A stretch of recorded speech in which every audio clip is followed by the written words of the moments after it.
Vanakkam Makkalae, welcome back to NINI-NetruIndruNalai. இன்னைக்கு நம்ம வெள்ளிக்கிழமை அதுமா ஒரு ஸ்வீட் ரெசிபி தான் பார்க்க போறோங்க. ஸ்வீட்னா ரொம்ப காம்ப்ளிகேட்டடான ஸ்வீட் இல்லங்க. டக்குன்னு ஒரு 10 நிமிஷத்துல நீங்க பண்ணக்கூடிய ஒரு ஹெல்தியான ஸ்வீட் தான் இது. வாங்க இன்னைக்கு நம்ம ஸ்வீட் ராகி சேமியா எப்படி பண்ணலாம்ங்கறத பாத்துறலாம். இந்த இனிப்பு வெர்ஷன் ஆஃப் ராகி சேமியா ரொம்ப ஹெல்தி. நீங்க பிரேக்ஃபாஸ்ட், லஞ்ச், டின்னர் எதுக்கு வேணாலும் நீங்க சாப்பிடலாம். கிட்ஸ்க்கு ரொம்பவே பிடிக்கும். பண்றதுக்கு ரொம்ப ஈஸி.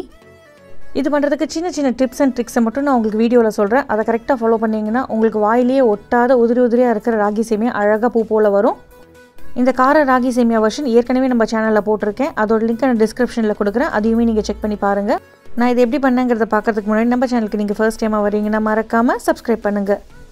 ஒரு பெரிய பாத்திரத்துல பச்சை தண்ணி எடுத்துக்கோங்க. அதாவது நார்மல் ரூம் டெம்பரேச்சர் தண்ணி. தண்ணியில கொஞ்சமா உப்பு சேர்த்துட்டு நீங்க வச்சிருக்கிற ராகி சேமியா பாக்கெட்டை பிரிச்சிட்டு அதல அப்படியே சேர்த்துக்கோங்க. அப்படியே கலந்து mix பண்ணி பரத்தி விட்டுட்டு ஒரு 2 நிமிஷம் இந்த தண்ணியில ஊற விட்டுருங்க. 2 நிமிஷத்துக்கு மேல வைக்க கூடாது. கையில வாட்ச் கட்டிக்கிட்டு இத நீங்க ஊற போடுங்க.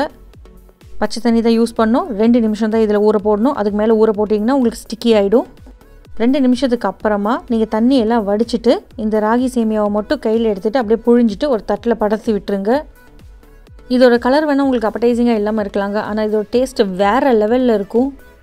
நான் இன்னைக்கு அனில் சேமியாவோட பிராண்ட் தான் யூஸ் பண்ணியிருக்கேன். உங்ககிட்ட எந்த பிராண்ட் இருக்கோ நீங்க அதை யூஸ் பண்ணிக்கலாம். இப்போ நம்ம ஊற வச்சு புழிஞ்சு எடுத்தோம்ல அந்த ராகி சேமியாவை ஒரு இட்லி தட்டல படர்த்தி விட்டுறலாம். இதை நம்ம ஒரு 4 நிமிஷத்துக்கு ஸ்டீம் பண்ணி எடுத்துக்கணும். உங்ககிட்ட இடியாப்ப தட்டு இல்லனா வேற ஏதாவது ஸ்டீமர் இருந்தா கூட நீங்க அதல சேர்த்துக்கோங்க. இட்லி பாத்திரத்தோட பேஸ்ல கொஞ்சமா தண்ணி சேர்த்துட்டு தண்ணியமே நம்ம ஹீட் பண்ணி ரெடியா வெச்சுக்கலாம். ஒரு பாக்கெட்ல பாத்தீங்கன்னா உங்களுக்கு அப்ராக்ஸிமேட்டா 180 grams ஆஃப் சேமியா வரும். உங்களுக்கு 2 இட்லி தட்டு இருந்தா போதும். அதுல நல்லா அக்கஸ்டம் ஆயிடும். இந்த மாதிரி நீட்டா அரேஞ்ச் பண்ணிட்டு இட்லி குக்கர்ல வெச்சிட்டு ஒரு 4 நிமிஷத்துக்கு ஸ்டீம் பண்ணி எடுத்துக்கலாம். நான் மறுபடியும் சொல்றேங்க எக்ஸாக்ட்டா 4 நிமிஷம் தான் வைக்கணும். 4 நிமிஷத்துக்கு மேல வைக்கவே கூடாது.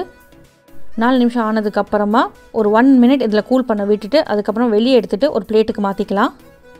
நீங்க எக்ஸ்ட்ராவா டைம் வெச்சீங்கனா உங்களுக்கு மேல அப்படியே தண்ணி வழிஞ்சு கொழகொழன்னு ஸ்டிக்கி ஆயிடும். முன்னாடி 2 நிமிஷம், இப்போ 4 நிமிஷம். மொத்தமா 6 நிமிஷம் தாங்க நமக்கு இது பண்றதுக்கு தேவைப்படும். அதுக்கு அப்புறமா சாமான்லாம் போட்டு mix பண்றதுக்கு ஒரு 4 நிமிஷம் இருந்தா போதும். சோ 10 நிமிஷத்துல டக்குன்னு ஒரு ஸ்வீட் ரெடி ஆயிடும். எந்த கில்ட்டும் இல்லாம ஹெல்தியான ஒரு ஸ்வீட் நீங்க சாப்பிடலாம். இட்லி தட்டுல இருந்து வெளிய எடுத்து ஒரு பிளேட்ல சேர்த்ததுக்கு அப்புறமா இந்த மாதிரி உதிர்த்து விட்டுருங்க. சூடா இருக்கும். முதல்ல ஸ்பூனை வச்சிட்டு அப்படியே கட் பண்ணி விட்டுட்டு கொஞ்சம் ஆறுனதுக்கு அப்புறமா நீங்க கையில உதிர்த்து விடலாம். இது நல்லா ஆறுனதுக்கு அப்புறமா இத ஒரு பவுலுக்கு மாத்திக்கோங்க. இந்த பக்கம் இது ஆறிட்டு இருக்கும்போது அந்த பக்கம் நம்ம நட்ஸ் எல்லாம் வறுத்து எடுத்துக்கலாம். அதுக்கு ஒரு டேபிள்ஸ்பூன் நெய் சேர்த்துட்டு நெய் நல்லா சூடானதுக்கு அப்புறமா கொஞ்சமா ஆல்மண்ட்ஸ், கொஞ்சமா cashew nuts, அதுக்கு அப்புறம் உங்க வீட்ல சீட்ஸ் ஏதாவது இருந்தா அதுவுமே சேர்த்துக்கோங்க. நமக்கு நல்ல ஒரு டேஸ்ட் கிடைக்கும். நட்ஸ் எல்லாம் நல்லா சாப் பண்ணிட்டு பொறபொறன்னு ஆற வரைக்கும் நம்ம ரோஸ்ட் பண்ணி எடுத்துக்கலாம். இந்த ரோஸ்டட் நட்ஸ் நம்மளோட டிஷ்க்கு நல்ல ஒரு டேஸ்ட் கொடுக்கும். நட்ஸை கண்டிப்பா சேர்த்துக்கோங்க. நட்ஸ் நமக்கு கடிக்கும்போது ஒரு crunchy texture difference-ம் கொடுக்கும். அடுத்ததா நம்ம ராகி சேமியா கூடவே ஒரு 1/2 கப் அளவுக்கு நல்ல துருவின தேங்காய் சேர்த்துக்கலாம். துருவின தேங்காய்க்கு அப்புறமா ஒரு 1/2 கப் நாட்டு சர்க்கரை சேர்த்துக்கோங்க. ஒரு 1/2 ஸ்பூன் அளவுக்கு ஏலக்காய் பொடி சேர்த்துக்கலாம். இது எல்லாத்தையும் சேர்த்ததுக்கு அப்புறமா நம்ம வறுத்து வச்ச இல்லையா நட்ஸ் + கீ அது ரெண்டுத்தையுமே இதல ட்ரான்ஸ்ஃபர் பண்ணிட்டு நல்லா கலந்து விட்டுருங்க.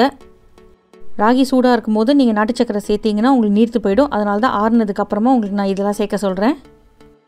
இந்த டிஷ்க்கு பாத்தீங்கன்னா நமக்கு ரொம்ப நெய் செலவும் இல்லங்க. கொஞ்சமா நெய் இருந்தா போதும். ரொம்பவே ஃபில்லிங்கா இருக்கும். நல்ல ஒரு தடவை mix பண்ணிட்டு நீங்க இத உங்க வீட்ல இருக்கிறவங்களுக்கு சர்வ் பண்ணலாம். ராகி சேமியா பாத்தீங்கன்னா நான் ஃபர்ஸ்ட் கோயம்புத்தூர்ல ஒரு ஹாஸ்பிடல்ல தான் டேஸ்ட் பண்ணேன். ஹாஸ்பிடல் கேண்டீன்ல சேவரி வெர்ஷன் ஆஃப் ராகி சேமியா பண்ணி கொடுத்திருந்தாங்க. ரொம்ப சூப்பரா இருந்தது. அவங்க தான் எனக்கு இத சொல்லி கொடுத்தாங்க எப்படி பண்ணனும்னு. பசின்னு போய் செக் முடிச்சிட்டு உட்காரும்போது டக்குன்னு ஒரு 5 நிமிஷத்துல அந்த அக்கா எனக்கு இது பண்ணி கொடுத்தாங்க. அப்போல இருந்து நான் ராகி சேமியாக்கு ரொம்ப ஃபேன் ஆயிட்டேன். நிறைய தடவை வீட்ல ட்ரை பண்ணி நிறைய ஃபெயிலியர்ஸ் ஆயி அதுக்கு அப்புறமா கத்துக்கிட்டு நான் ஸ்டிக்கே எப்படி இந்த ராகி சேமியா பண்றதுங்கறத நாங்க கண்டுபிடிச்சோம். டைமிங் ரொம்ப முக்கியங்க. உங்களுக்கு இந்த ரெசிபி பிடிச்சிருக்கும்னு நினைக்கிறேன். கண்டிப்பா உங்க வீட்ல ட்ரை பண்ணி பாருங்க. சிம்பிள் தான் ஆனா ரொம்பவே டேஸ்டியா இருக்கும்.